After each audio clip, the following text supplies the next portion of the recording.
As revoluções industriais elevaram alguns países ao título de grandes potências industriais e econômicas. O mundo do trabalho se transformou quando os novos modelos de gestão do trabalho se consolidaram na maioria das indústrias no mundo. Dois sujeitos foram muito importantes nessa transformação. O primeiro deles, Frederick Taylor, deixou sua digital na história publicando em 1911 o livro Os Princípios da Administração Científica. Nele, ele propõe uma divisão fundamental.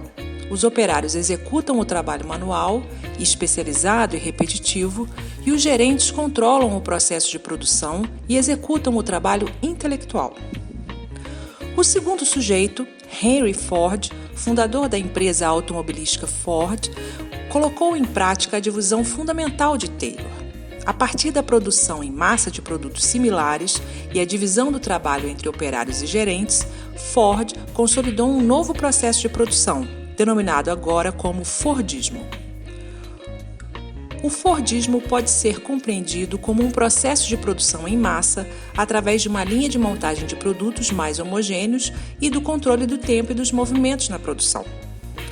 Mas para que o Fordismo se consolidasse, foi preciso assegurar certo padrão de vida que garantisse o consumo. Para isso, foi necessário um pacto social em torno do trabalho assalariado, através de políticas públicas que garantissem por certo tempo, através de direitos trabalhistas, o status social do trabalhador. Assim, para que a produção do mundo capitalista se desenvolvesse a plenos pulmões e superasse as instabilidades oriundas da crise de 1929, era necessário um Estado forte, que atuasse objetivamente na garantia das políticas públicas. Esse ideário é inaugurado pelo economista John Keynes e adotado pelos Estados Unidos e países da Europa entre o fim da Segunda Guerra Mundial e os anos 70 do século passado. A garantia dos direitos dos trabalhadores passou a incomodar os empresários que viam seus lucros diminuindo para a manutenção desse sistema.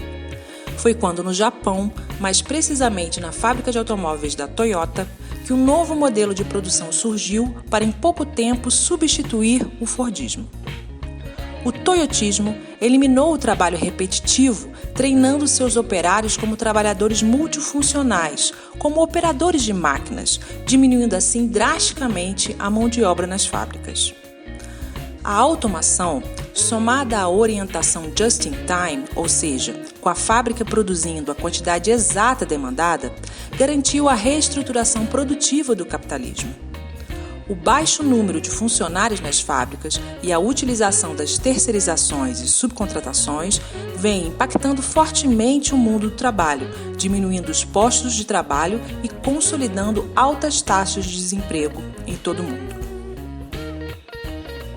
No próximo vídeo, apresentaremos alguns elementos que possibilitaram a reestruturação política inaugurada com a chamada crise do estado de bem-estar social, que fora defendida nos Estados Unidos por Keynes e implementadas pelo presidente estadunidense Franklin Roosevelt.